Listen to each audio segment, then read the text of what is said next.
오늘은 10번째 구약인물 시간으로 그 주인공은 바로 다윗입니다.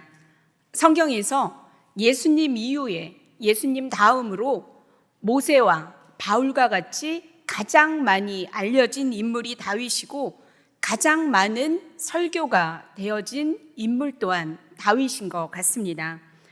너무나 대중적으로 알려진 인물을 설교함에 있어서 어떤 걸 같이 나누면 좋을까라고 묵상을 하다가 시인 다윗에 대한 이야기를 오늘은 좀 해보려고 합니다.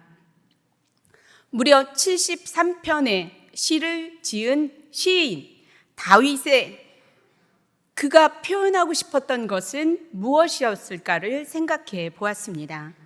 오늘은 3가지 에피소드를 중심으로 살펴볼 것인데, 첫 번째는 다윗의 연약함, 약점을 밝히면서까지 말하려는 메시지가 무엇이었는지를 살펴볼 것이고, 두 번째는 거대한 전쟁 앞에서 승리할 수 있는 비결은 무엇이었는지를 살펴볼 것이며, 세 번째는 다윗이 고백하는 여호와는 나의 목자시니 내게 부족함이 없다라고 고백하는 다윗처럼 우리에게는 어떠한 하나님에 대한 고백이 있는지를 살펴보겠습니다. 사무엘하 11장 2절 3절의 말씀입니다. 사무엘하 11장 2절 3절의 말씀을 제가 봉독합니다.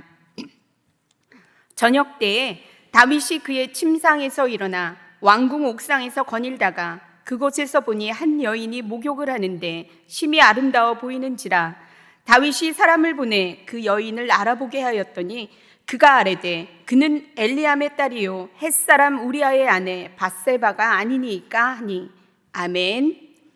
하나님의 마음에 합한 자라고 불리던 다윗의 범죄, 약점이 기록된 부분이 사무엘하 11장의 내용입니다.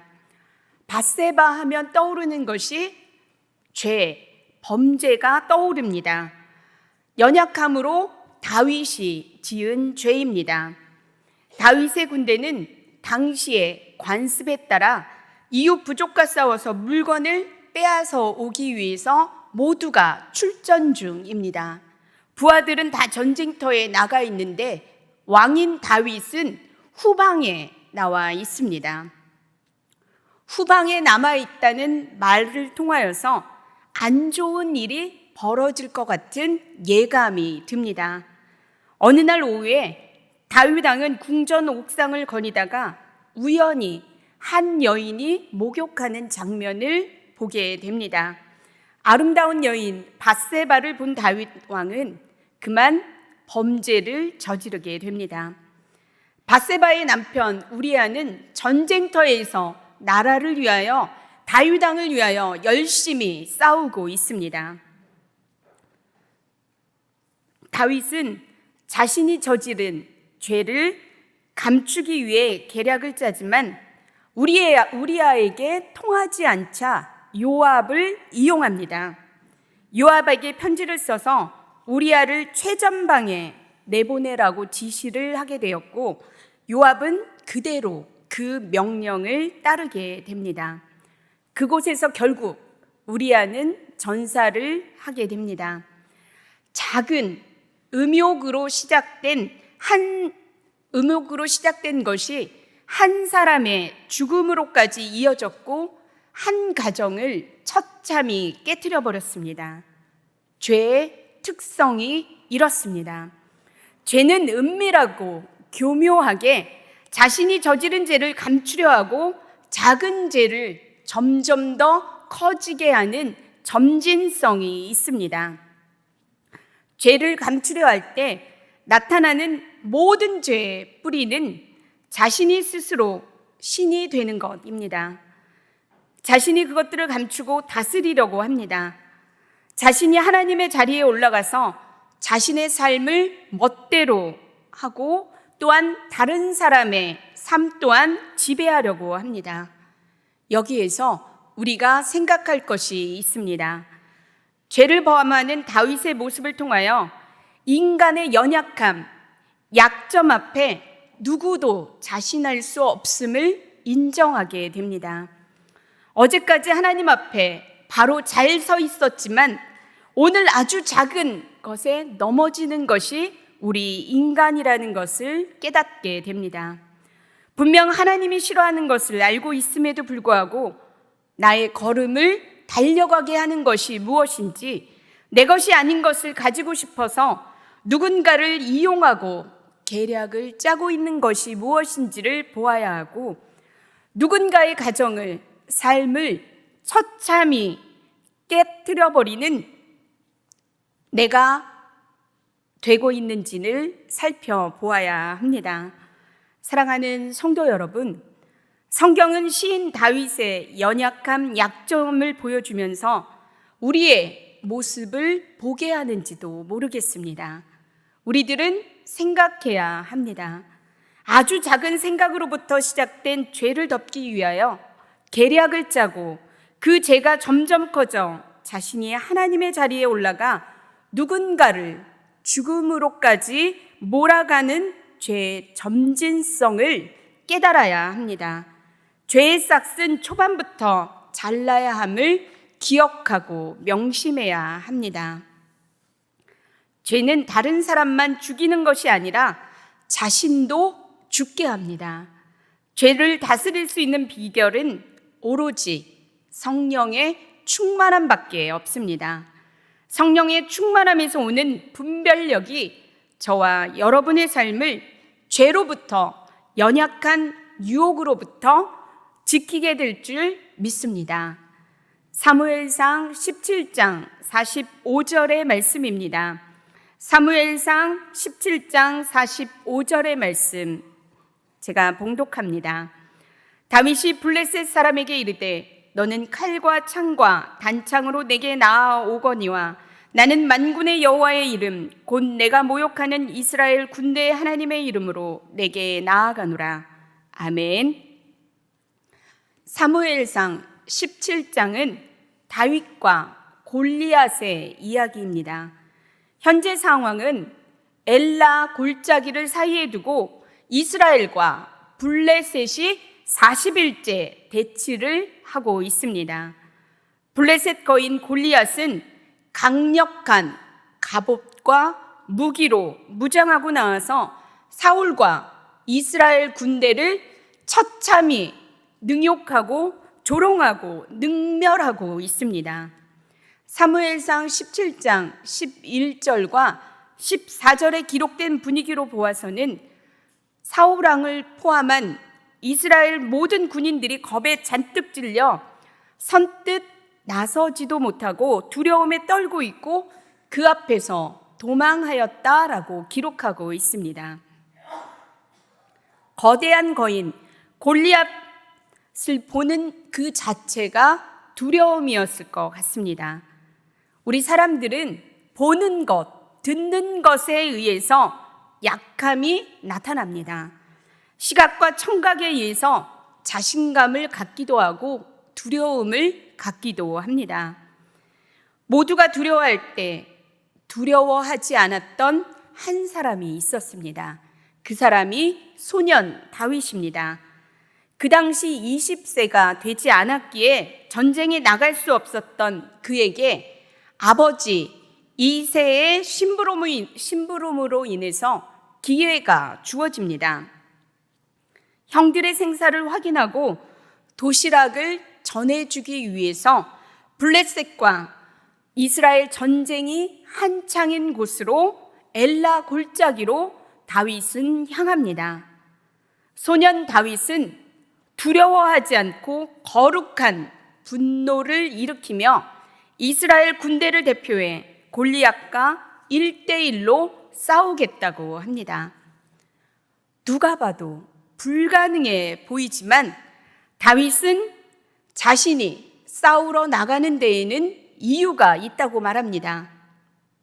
그 이유를 23절과 27절과 30절에 기록하고 있는데 사무엘상 23절, 17장 23절, 27절, 30절에 기록하고 있는데 반복되고 있는 말씀이 전과 같은 말을 하매입니다.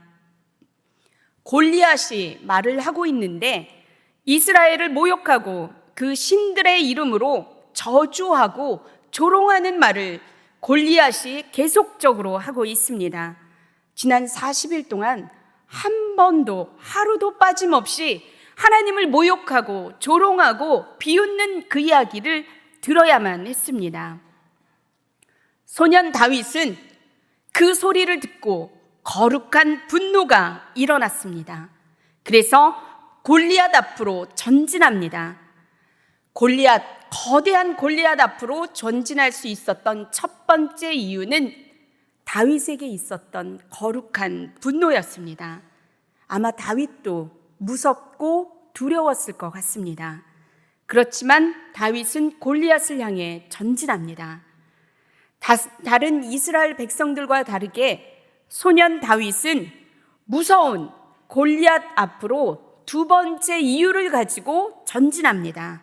그게 사무엘상 17장 27절 상반절에 나와 있습니다. 또 다윗이 이르되 여호와께서 나를 사자의 발톱과 곰의 발톱에서 건져내셨은즉 나를 이 블레셋 사람의 손에서도 건져내시리이다. 아멘.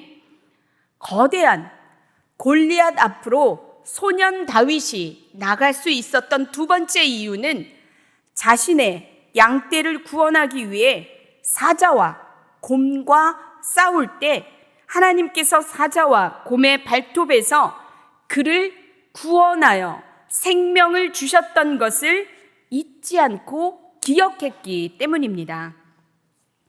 하나님을 향한 거룩한 분노는 하나님께서 그 사람에게 행하셨던 것을 초월적인 그 하나님의 능력을 기억하게 하고 상황 바라보지 않고 하나님 앞에 믿음의 엔진을 발동하게 합니다. 믿음의 고백이 사무엘상 17장 45절에 나타나 있습니다. 너는 칼과 창과 단창으로 내게 나아오거니와 나는 만군의 여호와의 이름 곧 내가 모욕하는 이스라엘 군대의 하나님의 이름으로 내게 나아가노라. 아멘. 하나님에 대한 믿음의 엔진을 발동하는 사람은 하나님을 찬양하게 되어 있습니다.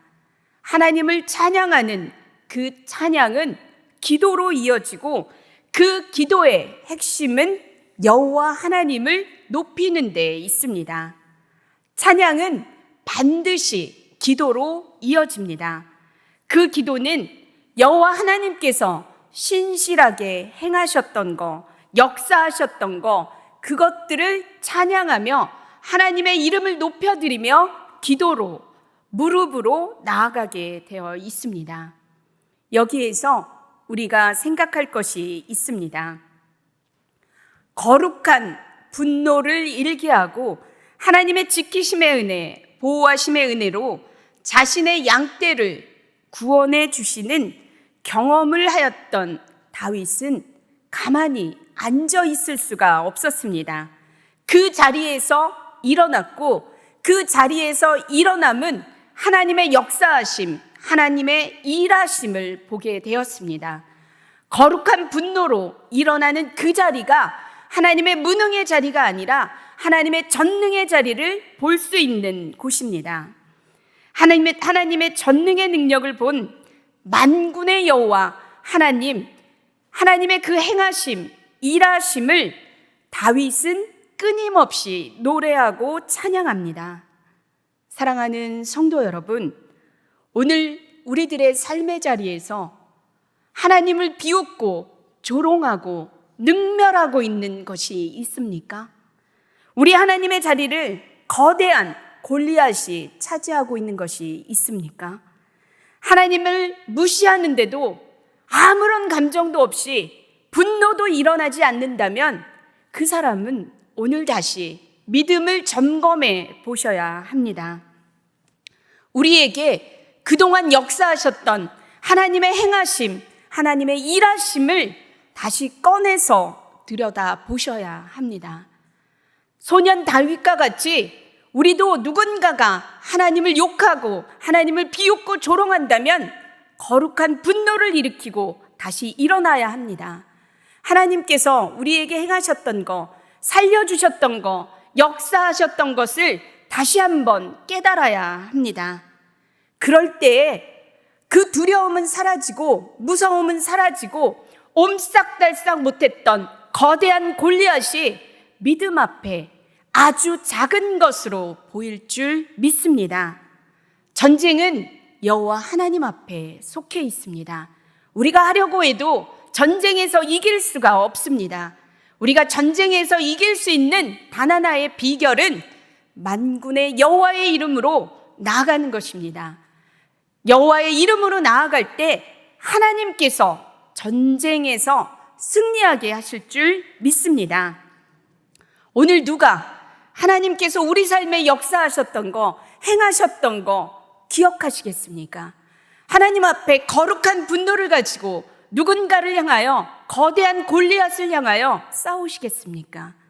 저와 여러분의 삶에 거대한 골리앗을 물리치는 하나님을 향한 여호와의 이름으로 나아가는 한 분 한 분이 되길 간절히 바랍니다. 본문 시편 23편 1절의 말씀입니다. 시편 23편 1절의 말씀은 함께 봉독합니다. 여호와는 나의 목자시니 내게 부족함이 없으리로다. 아멘. 하나님에 대한 고백을 하는 걸 보면 그 사람이 하나님을 어떻게 생각하는지 그 사람에 대한 신앙 수준도 또 알 수 있습니다. 시편 23편에서 다윗은 하나님을 뭐라고 고백하고 있습니까? 여호와는 나의 목자시니 내게 부족함이 없다라고 고백하며 여호와를 나의 목자라고 고백하고 있습니다. 23편의 지리적인 배경은 광야입니다. 광야에서 자라는 양들에게 목자는 그들 삶의 모든 것입니다. 목자는 자신에게 맡겨진 양떼를 사자와 이리떼와 사나운 짐승으로부터 양들을 지키고 보호하며 푸른 초장으로 인도하여 물을 먹게 하고 생명을 공급해 주는 역할을 합니다. 사나운 맹수로부터 자신이 맡고 있는 양을 보호하기 위해서는 용맹스러워야 합니다. 강해야 합니다. 고대 근동 지역에서 목자를 뽑는 기준은 하나였습니다. 몸에 상처가 많은 사람을 뽑았습니다. 그 이유는 자신의 양을 사나운 맹수로부터, 사나운 이리떼로부터 지키기 위해서, 목숨을 걸고 지키기 위해서 상처가 난 것으로 보기 때문입니다. 유대인들에게 목자는 보호자이고 인도자이고 책임자입니다. 오늘 우리는 하나님을 어떤 하나님으로 고백하고 계십니까? 시인 다윗은 여호와 하나님을 나의 목자라고 고백합니다. 다윗이 고백한 여호와는 나의 목자라는 말을 통해서 한 분이 떠오르게 됩니다. 요한복음 10장 11절과 14절에는 선한 목자가 기록되어 있습니다. 선한 목자는 그들의 양을 알고 양도 그를 알며 양들을 위하여 목숨을 버린다라고 기록되어 있습니다. 누구입니까? 우리 구주 예수 그리스도이십니다. 광야에서 목자가 사나운 맹수로부터 이리떼로부터 양들을 보호했던 것처럼 우리 예수님께서 우리를 살리시기 위하여, 우리를 보호하시기 위하여 십자가에서 온몸의 상처 투성이가 되셨습니다. 십자가에서 피를 흘리셨습니다. 우리 예수 그리스도께서 십자가에 피를 흘리심으로 말미암아 그 몸에는 상처뿐입니다. 그 상처는 우리가 예수 그리스도가 바로 우리의 선한 목자 되심을 알게 하는 증거입니다. 사랑하는 성도 여러분, 예수님의 십자가의 상처가 우리를 살리시기 위하여 목숨을 건 선한 목자라는 증거를 믿으십니까? 오늘 그 믿음이 있으시다면 다윗처럼 우리도 여호와는 나의 목자시니 내게 부족함이 없습니다 라고 고백하게 되길 바랍니다. 나의 삶의 보호자, 인도자 되시는 선한 목자에 대한 고백은 단 하나였으면 좋겠습니다. 여호와는 나의 목자시니 내게 부족함이 없습니다. 여호와 한 분만으로 내가 만족합니다. 이 고백이 우리 신안의 모든 성도님들에게 임하길 바랍니다. 이제 말씀을 마치려고 합니다. 우리는 매일매일 전쟁 같은 삶을 살아갑니다. 우리가 상대할 수 없을 것 같은 거대한 골리앗들은 생각지도 못한 곳에서 나타나서 우리의 온 마음과 믿음을 흔들어 버립니다. 각자에게 주어진 삶이라는 순백의 인생을 어떻게 써내려고 하는 것이 잘 써내려고 하는 것인지도 우리들은 잘 모르겠습니다. 어떻게 채워야 할지도 모르겠습니다. 오늘 시인 다윗이 말하고 싶은 첫 번째는 자신의 약점, 연약함을 드러내면서까지 성령 안에서 충만함을 강조합니다. 죄는 한순간에 들어오고 그 죄는 점점 가리기 위하여 커지는 것을 알 수 있습니다. 우리가 누군가를 이용하여 그 삶을 송두리째 뺏으려 한다면 멈추게 되길 바랍니다. 자신의 연약함을 내면서까지 다윗이 말하고 싶은 것은 죄를 범하지 않기 위하여 성령의 충만함으로 나아가라는 것이었습니다. 누군가로부터 우리 하나님을 조롱하고 비웃고 능멸하는 이야기를 들었다면 가만히 계시지 마시고 거룩한 분노를 소년 다윗처럼 일어나게 되길 바랍니다. 우리가 우리 힘으로 할 수는 없지만 만군의 여호와의 이름으로 기도하며 나아갈 때 하나님께서 우리에게 힘 주시고 그 거룩한 분노는 하나님의 전능의 능력을 나타내는 자리가 될 것입니다. 목자의 몸에 많은 상처가 있어서 양들을 보호했던 것처럼 우리 예수님께서는 우리를 지키시기 위하여, 우리를 보호하시기 위하여 온몸에 상처투성이가 되셨습니다. 십자가의 피를 흘리셨습니다. 그 예수님의 사랑을 기억하며 감사하며 오늘 우리의 고백이 이것이었으면 좋겠습니다. 여호와는 나의 목자시니 내게 부족함이 없습니다. 아멘. 기도하겠습니다.